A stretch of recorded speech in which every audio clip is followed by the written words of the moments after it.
All right, little instant reaction on the Pacers beating the Knicks to go up 2-0 in the series, 114-109.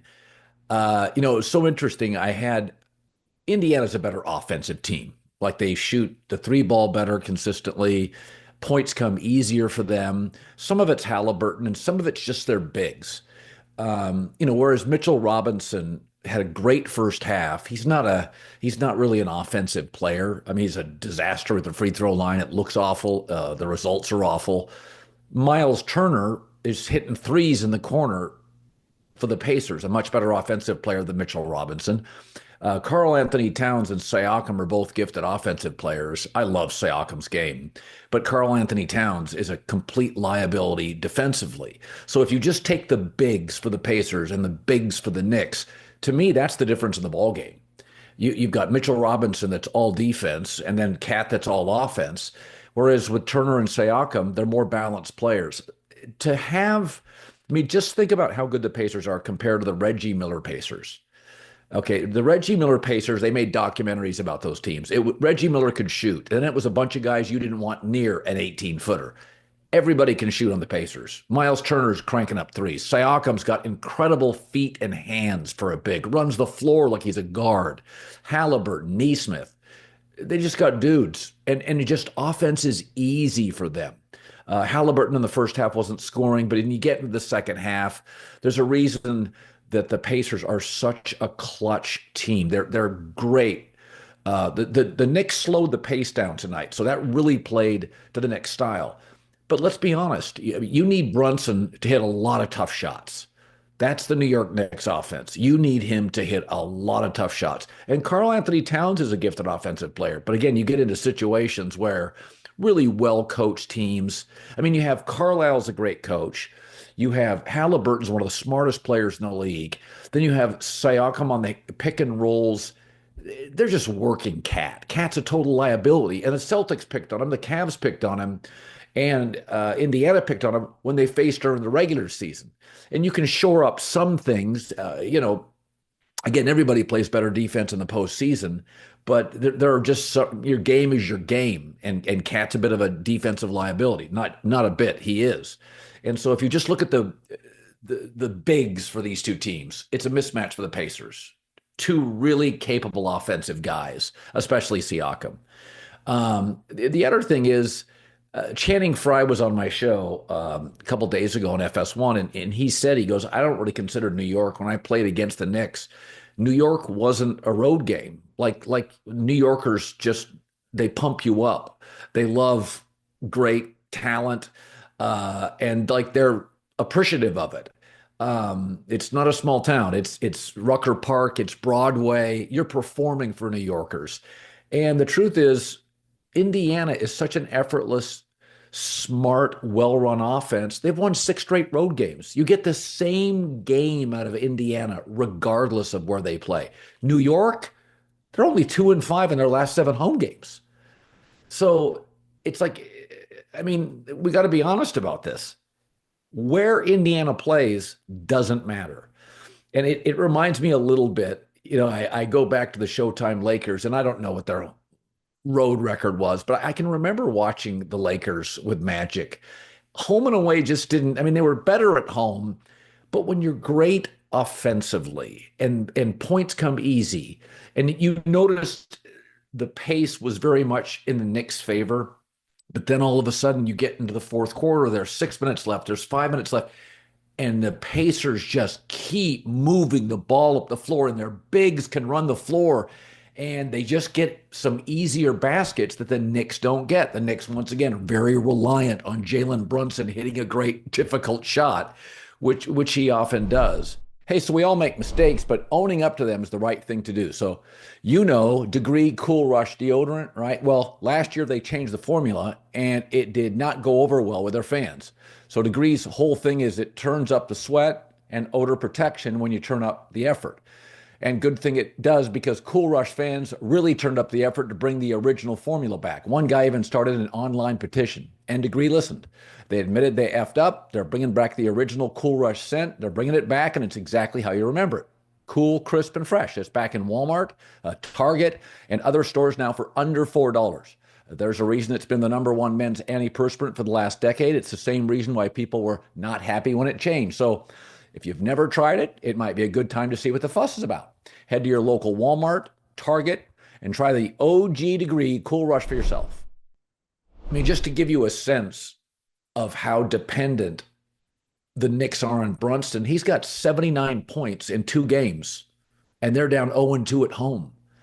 So I really like New York, but they're lopsided, cat no defense. Mitchell Robinson, you don't want him near the free throw line. I feel like, Hartenstein's the guy that's the guy they let go to OKC. They couldn't afford him. Totally understandable. Boy, they miss his sort of relentless offensive rebounding, and he was just so dangerous and so urgent and so active. And I feel like they miss him. And I think you just need another offensive piece. I don't think you need Giannis if you're the Knicks. Maybe it's KD. I just feel you need another consistent offensive piece because you want Robinson on the floor late because you don't want to get burned on the pick and roll. Indiana just has the ability, and again, so smartly coached. Haliburton's so bright. Siakam, these are really high functioning players. They just know how to get better shots more consistently, work the ball, great pacing. This is a really good team. The Knicks are losing to a really, really good team. The East is so much weaker than the West. It's hard to kind of evaluate, but the more I watch the Pacers, I think they're the best team in the NBA. I mean, they were a buzzsaw through Milwaukee, a buzzsaw through Cleveland, and now they've gone to New York. They're up 2-0. They're on fire. And this is, they've had the fastest pace in the NBA the last 3 years. Even when the Knicks slow them down tonight, they're still shooting incredible field goal percentages, over 41% on threes. Didn't hit, missed some free throws, but they're not reliant on that. They're not reliant on the three. Sometimes you lose to a better team. And as much as defense is appreciated, both teams, it's much easier to defend the Knicks. So the Knicks can be a better defensive team than the Pacers, but the Pacers have really good length. They've got excellent length, and they're good enough defensively to, in the big moments late, stop a fairly limited offensive team in the Knicks. But I think this to me is more about the Pacers than criticizing the Knicks. Knicks are a good team. The Pacers are special. I said this probably a month ago. It was during the Milwaukee series. I had said this. I love watching Indiana play. Indiana plays basketball. It's my kind of basketball. I get so tired of Boston and this parade of threes. It's just so repetitive. I love what the Pacers do. I just love the way they play. I love when your bigs have touch. And Siakam is so good. He is so good. He's great in Toronto. You also know that it's really something to watch, like Haliburton kind of toy. Like he can shoot. He got that big three late against Brunson. Haliburton he's just at times sort of toying the in, the out, the herky jerky. He's just got kind of an awkward pace, and he's a lot to guard. Whereas Brunson, smaller, leverage, he doesn't love to be trapped. Haliburton just kind of welcomes everything. He can go full speed. He can go half court. If you double him, he can squeeze through it. He gets rid of the ball quickly. There's just so many layers to Haliburton's game, I think. And this is a well-constructed, we've been talking a lot about this. OKC, really well-constructed. Indiana's really well-constructed. There's some, Boston, there's some really good general managers in this league. But, the people that complain about the NBA, go back to those Knicks, Pacers, Spike Lee, documentary series. Go look at Indiana's skill level then and now. There's so many good players. What bigs can do now, running the floor and the touch around the basket, the hands, the feet, it's incredible to watch. And I don't think anybody in this league, like Oklahoma City is really good, but it's SGA and a really deep roster in defense. I think we're watching it here. Like Minnesota's they just got some limitations offensively, as do the Knicks. You could argue Indiana against OKC would be a much better series, and so would the Knicks against the T-Wolves.